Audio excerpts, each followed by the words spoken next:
Good evening and welcome to our Year 11 Transition Evening 2024. Thank you for taking the time to join us. We hope this information session is going to be useful. It's certainly going to be succinct, and over the course of the next 25 to 30 minutes, you're going to hear from a variety of different teachers, all of whom will play a critical role in your child's success over the next year. I met many of you last year at parents' evenings and at various different events, but if you haven't yet met me, my name is Mr. Charlton. I'm a head teacher at Roding Valley.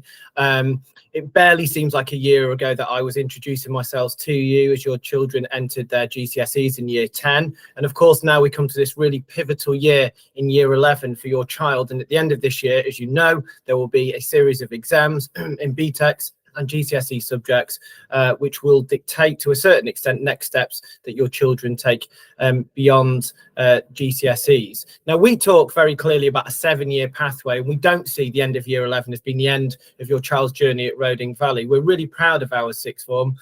It's a fantastic sixth form, and this year the results were absolutely exceptional, and I'll talk about those very shortly. But we have high aspirations for all of our students, and we love nothing more than one of our students enrolls with us in year 12 after a successful GCSE and BTEC exam. And we really would be delighted for as many of our children to stay with us next year as possible. Back to the results and our students. We're so proud of them this year. They did fantastically well. 4 of our students went off to study at Oxbridge, which is wonderful. We also had a really high number successfully apply for and gain places on degree apprenticeships, which is fantastic. I really do believe that we are leading the way, certainly locally, in terms of degree apprenticeships. And we also had a high number of students going off into employment as well. And we are equally proud of each and every one of our students. Really, our job is to just give information, advice, and some guidance to those students, and then support them into whatever pathway they wish to pursue. And I think that's what we're most happy with this year, that the vast majority of our students all successfully enrolled in courses or in education or in employment of their first choice. And I think that is the most important thing. The results day was a really fantastic atmosphere, and dare I say it, we had record results this year, which is always a great thing. And I know that there'll be some siblings in year 11 as well who've got a lot to live up to in the next couple of years. Our vision for the school remains the same. We are now oversubscribed. So whereas we used to aspire to be the school of choice, we are the school of choice in the local area. We're oversubscribed going into year 7 and also into our sixth form as well. But our values haven't changed. We retain those really important values of aspiration, respect and endeavour. That's between staff and students, between staff and parents, and the other way around as well. And we really do stick to those values and have them at the core of everything that we do.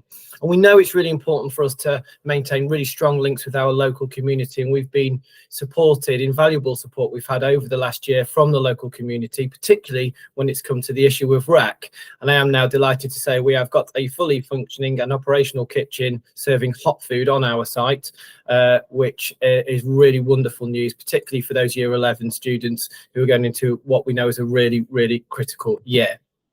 I do want to talk briefly about attendance. There is no real clearer correlation, it seems to me, in education than that between attendance and outcomes, certainly at GCSE and also A-level as well. Whereas 90% in an exam might seem like a really good mark, in fact is a good mark, when it comes to attendance, it really isn't. And we're looking for an absolute minimum of 95 to 96% attendance. The reason for that is students who have a lower attendance than that just don't do as well when it comes to their GCSE outcomes and A-levels as well. So it's so important they come into school.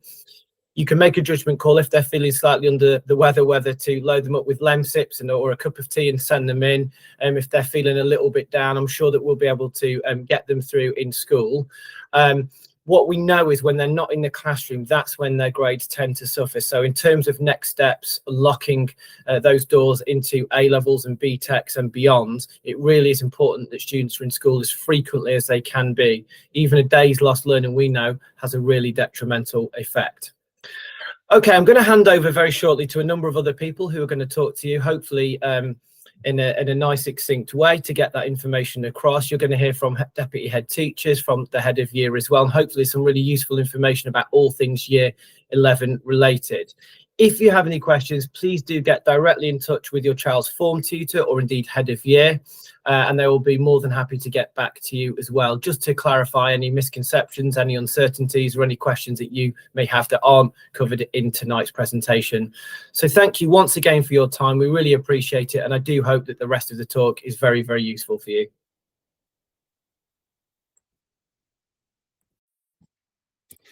Right, hello everyone. My name's Sam Smith, Deputy Head. I'm in charge of culture and ethos of the school. And I think the first thing I was going to start by saying is that we are very, very proud of the Roding community. We very much feel as if we are a community school in a number of ways. First of all, I think we've got a really strong community at the school, talking about the learners and the adults in the building. But secondly, we really feel as if we sit at the heart of the Loughton community and the local community, and that's also extremely important to us as a school. And community is very important because a strong community will mean that pupils will be more successful. There's absolutely no doubt about that. And of course, communities need care.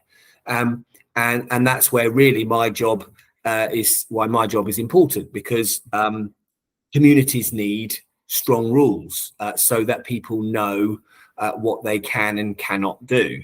And what we think is really important is that there are strong and dependable routines for things, so that there are no surprises, so that when children walk into lessons, they know what to expect. When they're lining up for assembly, they absolutely know what to expect. And these routines help us not really need the rules themselves, because everybody knows exactly what's expected of them. But of course, in all communities, things do occasionally go wrong. And when things go wrong in this community, we aim to fix them. So when people fall out from time to time, we aim to fix those relationships. When things go wrong between teachers and pupils, when there's a misunderstanding, then we aim to fix those relationships. And it's relationships at this school which we feel are so important. And at the centre of all of that is the pupil. And around that sits an extraordinary number of people who are there to support that pupil, from the form tutor, who is the first port of call for any issues that the pupil has, and of course from any issues that families want to raise. That's the form tutor should always be the first port of call. Then there is the head of year. There is a large extended leadership team and senior leadership team in the school who are here to support pupils. Obviously, their teachers are here to support, and those relationships are absolutely fundamental to the success of pupils. We have a pupil support team who work with pupils to help them to always make the right choices and to help restore things when they've gone wrong. And obviously, the learning support department will be working with a number of pupils to help them to access the curriculum and be as successful as they can. But even more than that, there is the safeguarding team who are there to make sure that children feel okay, that where we've got concerns, they are addressed. The attendance team works to ensure that pupils are here as much as they possibly can. We have pupil voice, which enables pupils to talk about what they think about the school and suggest improvements. There are all of the support staff working in the school, from reception team to teaching assistants that are here. At sixth form mentors, which is a program that starts shortly, where pupils will be supported by sixth form students. And that's a weekly mentoring system. And there are prefects further up the school that are there to support pupils when they need it. So there's an enormous amount of support, but these are all relationships, and all of these relationships need care and need restoring. They need to be established in the first place, to be maintained as we go along, and to be restored if and when things go wrong. As for the rules, because it's right to talk about what the rules are. The rules are important. Strong communities need strong rules. Behaviour policies can get very complicated, and there can seem like there are really a lot of rules. Most of that is detail. There really are only 3 rules in this community, and they are very straightforward. But if pupils, and I've been saying this to pupils all week. If a pupil were to follow these 3 rules, they would really not be going very far wrong. Clearly, they're here to learn. Each individual pupil is responsible for their own learning. And obviously, if they're behaving in a way that stops them from learning, they're going to be breaking some rules. Similarly, if pupil behavior stops other people from learning, that's going to be a problem. So, we are here to allow to learn as much as possible, but also to allow other people and to help other people to learn as much as possible. And finally, to show kindness and respect for yourself and the school. And those are the 3 rules. And everything else follows from those 3 rules. But if you only keep those 3 rules in your head, you won't go far wrong. Clearly, everything else comes from that. So, why do we expect pupils to be in school 100% of the time? So they can learn as much as possible. Similarly with punctuality. Uniform is about respect for yourself and for the school. It's also to help us kind of maintain a sense of equality across the school, which we wouldn't have if pupils were in their own clothes. Lesson behaviour, clearly, good lesson behaviour enables good learning to happen. Playground behavior will affect learning in class. It's also about kindness and respect, and so on and so forth. And all of these things really come from those 3 main rules. To talk about attendance briefly, attendance percentages are strange things, because in any other activity, if you got 96% on a test, for example, you would rightly feel as if you had done extremely well. 96% attendance, though, isn't satisfactory. So a pupil with 99% attendance across a school year will still have had 2 days off. And in those 2 days, they will have missed 12 lessons, they will have missed 12 hours of learning, and they may have missed really crucial things, particularly in those exam years where anything that you miss is going to make a difference. 95% attendance, which, again, arguably you might think is good, that will be nearly 10 days off in a school year. And really crucially, a pupil with 90% attendance, below which they will be considered persistently absent. If you have 90% attendance, it means that when you take into consideration weekends and holidays, plus the time you've taken off, you will, in a school year, spend more time at home than you will at school. And obviously, that is going to affect your ability to learn. And there is a very clear correlation between absence and underachievement and lack of progress. It's similar for punctuality. If a child was 2 minutes late for each lesson in an academic year, they will have missed 39 lessons, 39 full lessons, 39 hours of learning, which is over a week of school. So minutes add up, and these things really are very, very important. In addition, 2 minutes late into the lesson, you're going to be disturbing the learning for other people as you walk in. So we do expect 100% punctuality to school and to all lessons. Pupils have 5 minutes transition time between lessons, but if pupils are marked late, there will be a 20-minute late detention after school. And punctuality to school is very, very important. Pupils arriving late through the late gate will receive a 20-minute detention at lunchtime every day.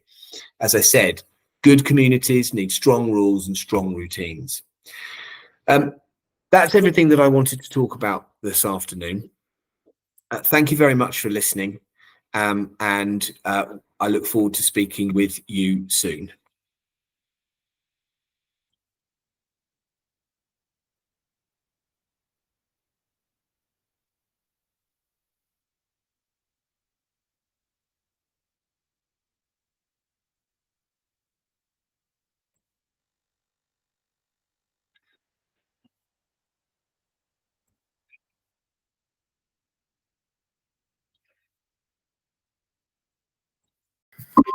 Hello there, my name's Miss Larkin. I'm one of the Deputy Head Teachers and I oversee curriculum progress, teaching and learning. And what an exciting year we're in Year 11. I'd like to just give you a quick whistle-stop tour of all things curriculum and progress this year.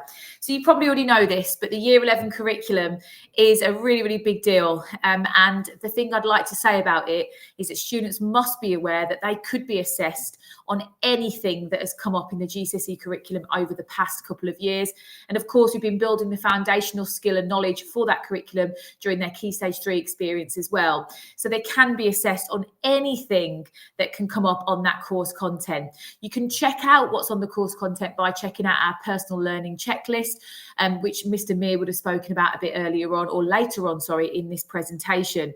I also want to make clear that there'll be no different sort of, access arrangements based on COVID, no additional support material. There will be normal exam arrangements for students. And the reason I'm saying this is because a lot of parents still ask me about COVID and if there's any special considerations. There aren't. So all those things will be done on an individual basis based on different needs. Now, I'd also like to point out that Year 11, of course, it's a big year. Lots of students will say it's stressful. Lots of teachers will talk about that too. Obviously, we're here to support them every step of the way. And a little bit of that support is on the screen there. All students in Year 11 do receive an extra 90 minutes of teaching in one of the core subjects that they're studying or they're struggling with, per week. That is an absolutely brilliant thing that we do at Roding Valley. That 90 minutes takes place during 3 period 1 sessions between 8:30 and 9 o'clock. And that is why it is so integral that your son or daughter is in on time, that they experience those interventions. We put them in those interventions based on which core subject out of English, maths and science they struggle with the most. We'll also begin to run intervention during PE time as soon as the first round of PPEs is done and we know how to target and tailor some support.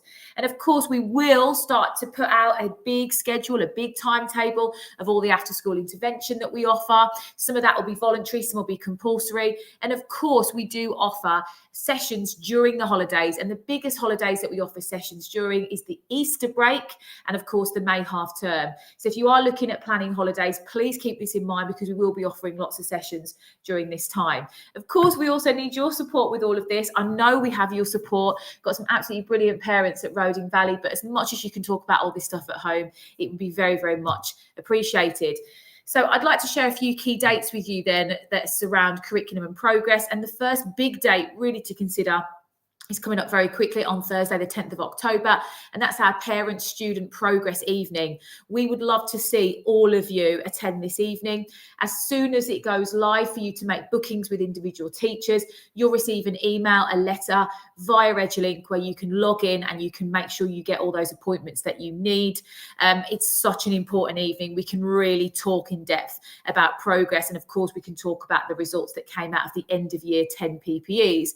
Whilst I'm talking about PPEs, our first official round of PPEs, pre-public examinations, which you could call mocks, are really coming up very quickly on the 11th of October. Nestled in between PPE 1 and PPE 2, we also have our sixth form open evening that I'd really like you to put in your diaries. That's on Thursday, the 5th of December. That is a wonderful evening held by our brilliant sixth form team. You'll probably know that our A-level results are absolutely excellent. We got our best results on record this academic year, which we're really proud of. So we'd love to see as many of our internal students attend. We do attract a large number of external students now, but what I would like to say is our internals get priority admission, because we'd like to keep as many of our internals as possible. So please do come along to that. It's such an important evening to gather as much information as possible. PPE round 2 comes on the 25th of February, and that's really where we start to sweat the small stuff. You can start closing any gaps based on the feedback that you got from PPE round 1. Such a great opportunity, and the revision should be tailored around both of these milestones before you do your public exams in the May to June of 2025. And of course, Mr. Meir will be running a brilliant revision workshop with you and a parents forum where all parents of Year 11 will be invited, and the dates will be announced ASAP. Now, whilst I'm talking about PPEs and exams, I would like to make the point that's on the screen here. that the PPEs in autumn and spring are both formal examinations, which means that we sit these in exam conditions.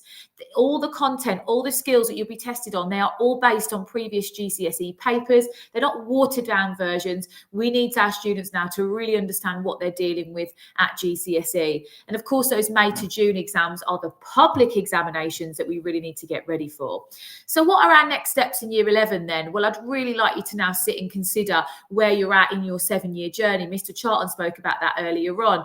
You are in your 5th year, but you're really starting to think, what do I do next? Do I leave? Do I embark on a different path? Or do I stay on the journey that is the 7-year journey at Roding Valley High School and attend our outstanding sixth form? If you're really thinking about that, then I really need you to know about the point score. You will need 32 points, and you get those points by adding up your strongest 8 qualifications at GCSE. And if you've got 32 points, you can study our BTEC/vocational pathway. Now, I've got a little typo on the screen. Apologies for this. It is 42 to study our A-level pathway. 42 points to study our A-level pathway. And again, we really advise that when you get your results from your first PPE1, you look at your strongest 8 qualifications and you add up the total to try and see where you would be at.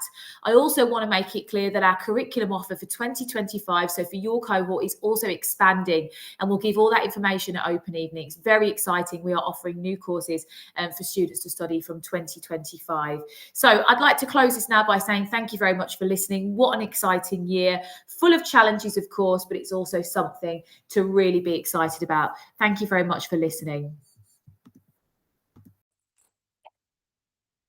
Hello there, parents and students. I'm Mr. Mia, the Assistant Head for Teaching and Learning. Today, we're going to talk about what we can do from a teaching and learning perspective to make this really important year successful for our Year 11s. Now, this is the route to success that I know Miss Wills and I have been talking to our Year 11s about since they were in Year 10s. And it's a really important pathway and just about helping them along the journey up to their GCSE results day and making sure that they feel successful along the way. And now they're more than halfway through. They have all of these things coming up. They've got mock exams, they have, and then of course they've got the results day. And then finally they have prom to look forward to. So what can we do in this really important year to help our students help themselves at this really crucial time? And of course, it's going to be about getting organized, making sure that they're sleeping on time, making sure that they're getting to school on time, getting to lessons on time, they have their equipment, all the basics that they've used throughout the time in their school. But there are some particular things that we would recommend that they do at this time of the year so they can really get the most out of Year 11. And of course, every minute counts in every lesson, every piece of homework or home learning counts, every revision strategy and tool that they use count. Everything they do this year counts. Everything adds up to how well they'll achieve at the end of this year. We have these dates that I wanted to highlight. They are coming up really soon. We have the first round of mock exams called the PPE1 happening in the 11th of November, and that's over 2 weeks. We've also got next round of PPEs of mock exams, which is 24th of February. And after that, that's it. The practice is over. That is then moving into the real thing. So the actual exams, which is in May and June 2025. And as we know, that's going to creep up very fast. And we want to make sure our students are feeling ready and that they are confident that they'll do well in this. So what I can recommend you, and this is something that can be easily found on the school website and the revision, is called the revision resources. When you go under the revision resources, there are tons of resources that our students can use and strategies that they can use, such as Read on My Maps, cue cards, Cornell notes, flip and fold. And what we'll do this year is make sure our students have tried this out in all their different subject areas, so they know which proven strategy works and they can use the one that they feel most comfortable with and find most interesting, or they can mix and match them to keep themselves engaged during revision. We also have this really important website. Again, this is accessible from the school website, but the link will be shared continuously with Year 11s. And that's the GCSE revision website, the GCSE revision microsite. And that has pages for every individual subject. And it's got information from their subject teachers. It's got exam board information, helpful web pages, memory tests, lots of different things that they can access. And also past papers that they will be able to access. So this early in the year, what can students do now? What can they do to begin and to get onto a good footing now? One of the things I would recommend all students do, again, this is accessible on the GCSE microsite, is to find their personal learning checklist or their personalized learning checklists, which we call PLCs. These are available for every subject and topics within each subject. And lots of students will have these in their books at the start of the topic or at the end of the topic. They'll be reviewing this. And what I would suggest that students do is at the end of each topic, that they need to rag themselves to see how well they understand each area and how much of each skill they have secured. And that's something that as parents, you can also help them with, to review, you know, what have you been learning this week in biology or in chemistry or in maths or in geography or in art or drama, and how far have you covered the content? How far are you? And if you need support, are you asking for support? And those are questions that we can have with our students ongoing.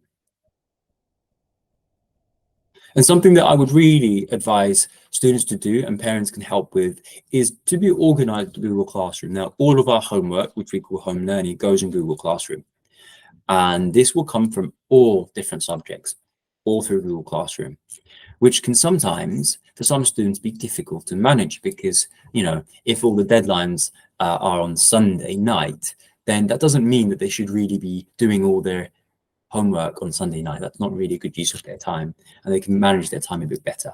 And the key tip here that I will share with you to make best use of Google Classroom and to manage homework is on Google Classroom, there is a view called Calendar, right? And on that calendar list, if a student clicks on that calendar view, they'll be able to see all their assignments due for the whole week, and they can manage their time for the whole week and manage it better.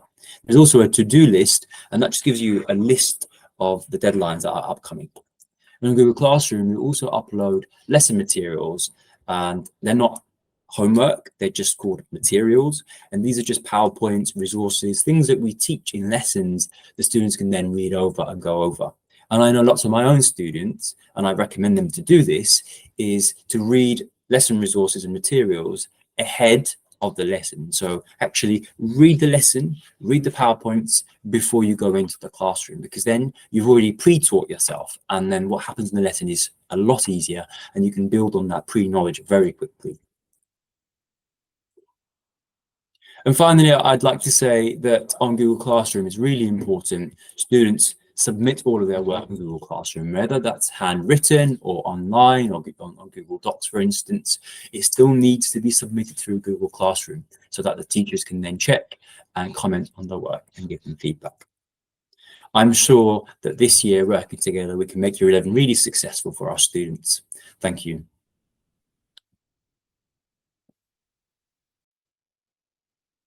Hello, my name is Tony Taylor. I'm the Senko here at Rodney Valley High School, and it's a pleasure to be able to speak to you today. So I'm going to begin with giving you a very brief overview of SEND at Rodney Valley High School. So all young people with a special educational need and disability are on our SEND register. That contains information about the young people, and then it also contains bespoke individualised teaching strategies, or what we call our sacrosanct strategies, which are there to enable staff to be able to adapt lessons to ensure that the young people in front of them and in their classes are able to access the knowledge and the skills that are being taught in that lesson. Now, we are very aware here at Rodney Valley High School that high quality teaching is the key to progress. If you look at all the research around SEN, you look at all the research from Ofsted, IOE, anybody that has completed any, you'll find that high quality teaching is the key to young people making progress. Being in the classrooms with those subject specialists is where they're going to make the most progress. And that's why the sacrosanct strategies are so important and individualised, to ensure that our staff are aware of the needs of our students and they're adapting teaching to enable all young people to access the curriculum. But we are also aware that there are times where there may be further bespoke intervention needed around academic, around social skills, around a wide range of things. And this is what's called the graduated approach. We keep a track of this through our assess, plan, do, review grid. And the system is that we will complete some kind of assessment. That could be a standardized test, that could be looking at attendance data, it could be looking at achievement data, it could be looking at a wide range of things, but we will assess where any need may be. We'll then plan an intervention, have conversations with yourselves as parents, because that is really, really important. We'll then complete the intervention, set outcomes, say what we want it to do and how we want to measure the impact of that, and then we'll review it. If we get to the end and it's had the impact that we want, brilliant, we'll end there. If it's not, we'll look again. What we don't do is continue intervention, because if it's not had the impact that we want, then it's not going to have the impact in the future. We need to shake it up and try something a little bit different. Now, it's very important that we work with you guys, and there's a chance to meet with a member of the learning support team every term through our SEND parental consultation meetings. These are held through our EduLink platform and our virtual. The reason being, it just allows us to have a higher number and higher level of meetings during the day that we can actually offer to parents, because we want to meet with as many of you as we can. For the autumn term, the dates are Year 10, 21st of October, and Year 11, 18th of October. And further details will be coming out to you very soon around that. In Key Stage 4, I tend to get a lot of questions about examinations. There are a lot of examinations throughout Year 10 and 11. You have PPEs, then you have the big exams at the end of Year 11. And parents often want to discuss examinations and the way that their child is going to access these examinations. So if you have any questions about that, please contact me. I deal with examinations and the way that young people are able to access them in the school. And I'm more than happy to have a conversation with you around what the barriers are and what kind of mitigations we are able to put in place, should we be able to do so based on the guidelines from the Joint Council for Qualifications. So if you do have any questions or concerns, please contact me and we can go from there.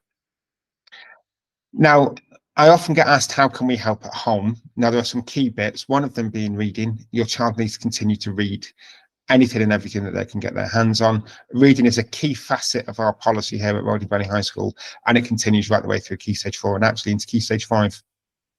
And one of the piece of advice I would give is to have very clear set routines for homework, very clear set routines for revision, and incentivize it. You know, if you do X amount of pieces of homework today, X amount of pieces of homework this week, if you do all your homework this week, then there will be an incentive at the end of it. You can choose the Friday night takeaway. You can have an extra 10 minutes on the Xbox on Saturday night.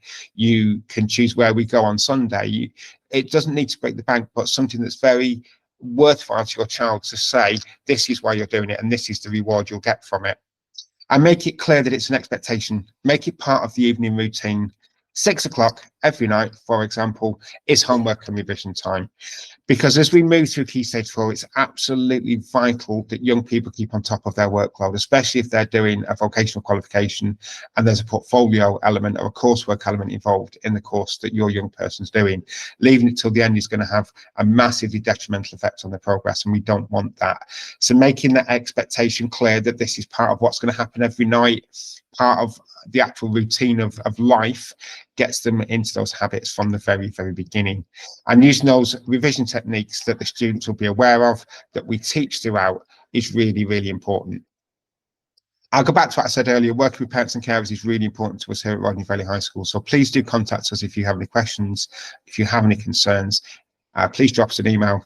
And I'm looking forward to working with you all over the next couple of years. Take care. Thank you. Goodbye. Good afternoon. It's a real privilege to speak to you again, as we are in our final year with Year 11, and it's been great to see them back, really motivated in their studies, ready to learn, and really, with high aspirations for the coming year. And I've got real high hopes for a lot of them based on their progress so far. So hopefully it's going to be a really successful year for Year 11. I've already spoken to them about the things that they have got coming up this year. And obviously, as we know, we are working towards those all-important exams of the GCSE, which will just mean that every student will hopefully be on the right path for the progression post-16, should that be here at Roding Valley Sixth Form, which we hope for a vast majority, but also either onto a college place or an apprenticeship. I have shared this many times through the bulletin and through letters home, but I will keep referring back to it because it has the key dates of the next year, and those markers that we have got to focus on. I particularly want to just point out that the parents' evening has been moved to the 10th of October. And so we will be sending a link out nearer the time in terms of booking in on EduLink. And that will obviously be a chance for you to discuss how your child did in the most recent PPEs, but also what they need to do as they then prepare themselves for the next set in November. So obviously there is a lot to be working on in the next term, and hopefully we'll be able to give you as much information as possible about that. Obviously, we have spoken in assembly last week to Year 11 about the importance of attendance, and more than ever, it is vital this year that Year 11 are in school on time and in every lesson. So obviously they got to have a lot of work and input. A lot of what they're doing is to support them in revision, particularly the interventions in a morning, which I'll talk about in a minute. But if you could really encourage your child to be in school, we start at 8:20. That's the expectation, that they're through the gate, and then they are ready in their period 1 lesson to start at 8:30. Obviously, 96% attendance is our minimum expected standard, and anybody who does have below that is actually missing 8 days, which, when we know that there's only 34 weeks left, in fact probably 33 now, until the actual start of the GCSE exams, every minute counts. Obviously, if we've got anything below 90% attendance, we'll be in touch to sort of look at what that means, because we are aware of the amount of learning that is being missed. So it's just really important that all students are in as much as they are able to, in order to be there for all the information given. As well, and I've said this already, the punctuality is key. It is vital that every student is in every intervention. Those sessions on a Tuesday, Wednesday, Thursday have been tailored for the needs of the students in that class. And so therefore, we need all students, as you would in every other lesson, be it period 2 to period 6, to be in for a period 1. Monday mornings, RPD, and as vitally as important, as well as the assembly on Friday. And you can see our weekly schedule here. You will have received a letter to explain what intervention your child has been placed into. The majority are in maths and English. There are some in science, and they, as I've said, run 3 days a week. They are taught by subject specialists who have done this for many years and know what expectations are coming from the exam board based on last year 11 and what each individual class needs to be working on. They are revision. There are a lot of things that are revising, and so therefore it's really important, as your child prepares themselves for the next set of PPEs and then results their exams in May and June, that they are in those sessions every day. Obviously, we will adapt those timetables based on the next set of data, should there be improvement or need to adjust.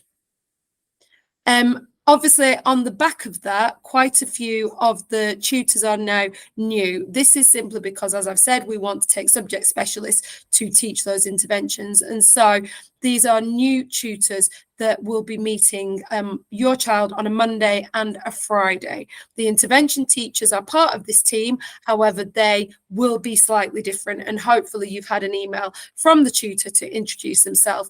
If you have any questions, can I just encourage you in the first instance to contact the tutor. These email addresses are in the bulletin as well. So anything, please contact the tutor in the first instance. If it is a subject specific thing, then obviously go to the intervention teacher, and anything beyond that, obviously you're always feel free to contact me. Obviously, our priority is